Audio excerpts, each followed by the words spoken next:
Time capsules are a typical American thing that's been going on for a long time, and it still is. They're some sort of message or a gift to the future generations. A way to make sure those who live in the future will have an idea how we live today. In 1957, when celebrating the 50th anniversary of Oklahoma, the city of Tulsa residents and authorities wanted to honor the occasion and do something that would mark the century milestone celebration, as well as living a time capsule for 2007 generation. After debating what to be included in that capsule, they seem to have agreed upon leaving a car in it.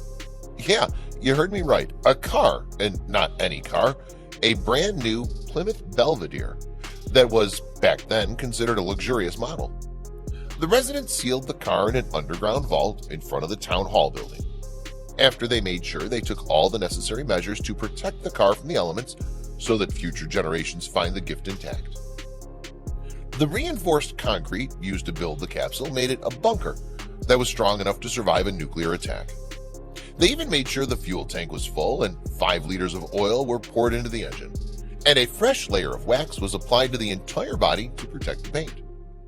Other memorabilia and local products believed to mark the era were included in the capsule as well. Objects such as the car's keys, cigarettes, medicine, and beer were left in the car. The crypt also included a metal container that contained 10 liters of engine oil and 20 liters of gasoline in case technology in 2007 was so developed and such supplies were obsolete. The local church also left some documents in there, along with a map of Douglas Airport, some newspaper copies, a U.S. flag, and of course messages from the mayor and other representatives. Once the car was in, the crypt was sealed by slabs of concrete, then covered by a layer of soil. Then the site was ornated by a commemorative metal plaque that documented the event and indicated the date on which future generations were supposed to excavate the time capsule. Trying to decide who would be the lucky future one to get the car, the authorities organized a lottery with one difficult condition. The winner had to guess the number of Tulsa inhabitants in 2007, and 812 people participated in the contest, and all their answers were recorded on a tape that was kept in the glove compartment of the Plymouth Belvedere.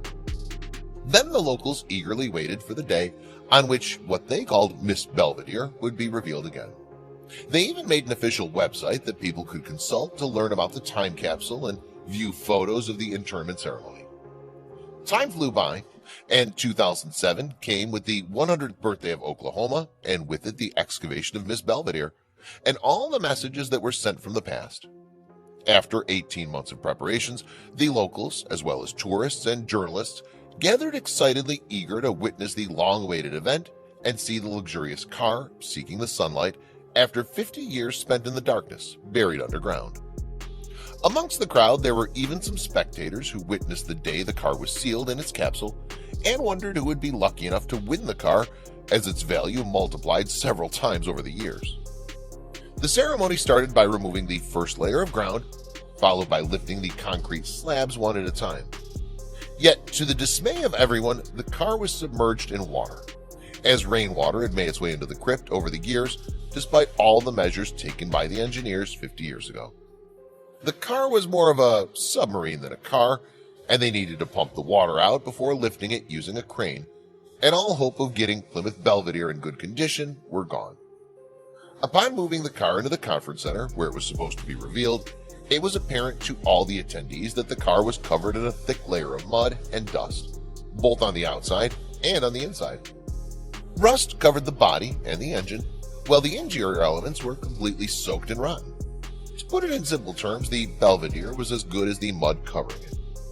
Further inspection revealed that the car keys and the tape were nowhere to be found. The only things that survived were the things sealed within the welded container, and luckily a written record of the contest participants was saved in it. The lottery winner announcement went on as planned, yet the lucky winner was Raymond Anderson, who passed away in 1979. So the prize went to his 100-year-old sister. Raymond guessed that the residence number by 2007 would be 384,743, whereas the actual number was 382,457. So his answer was closest. This wasn't the end of the story, as local car enthusiasts bought the car from the winner and decided to restore it.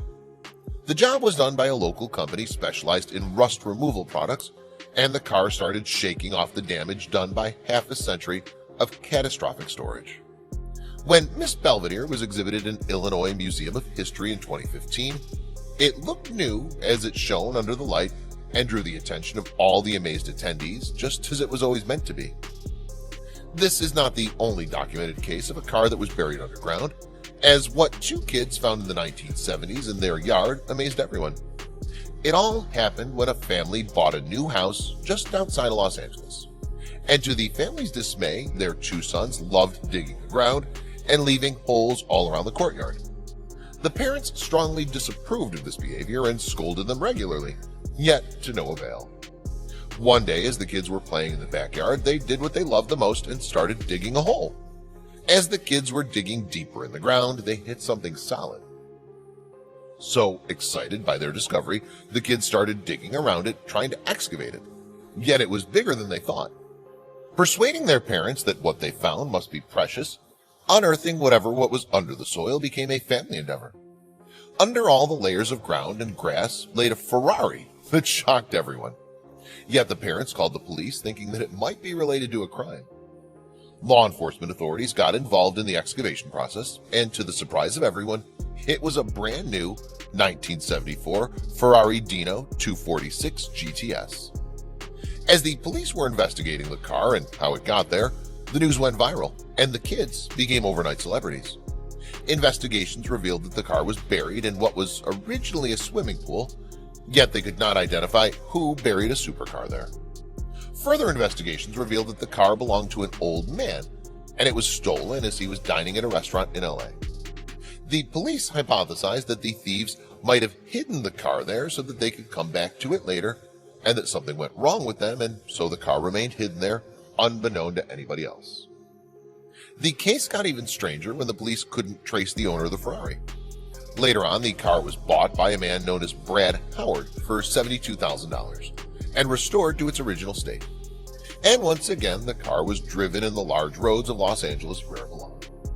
A few years down the line, a journalist decided to write a detailed article about the mysterious Ferrari Dino 246 GTS. And as he was collecting materials for his story, he stumbled upon some interesting evidence that the police didn't have. He took what he found to the police, and the investigations were resumed again, and the real crime behind the car was finally discovered. It turned out that the original owners went bankrupt and lost all their possessions, yet they had a special affection for the luxury car. So they decided to hide it, and at the same time benefit from the insurance money to relieve some of their financial burdens. Their plan worked as expected, yet one question remains unanswered. Why didn't they dig the car up during all those years? The good news is that there are cars and many other valuable objects buried under the ground or in forgotten places that no one cares to go to. All that's needed is someone lucky enough to find them.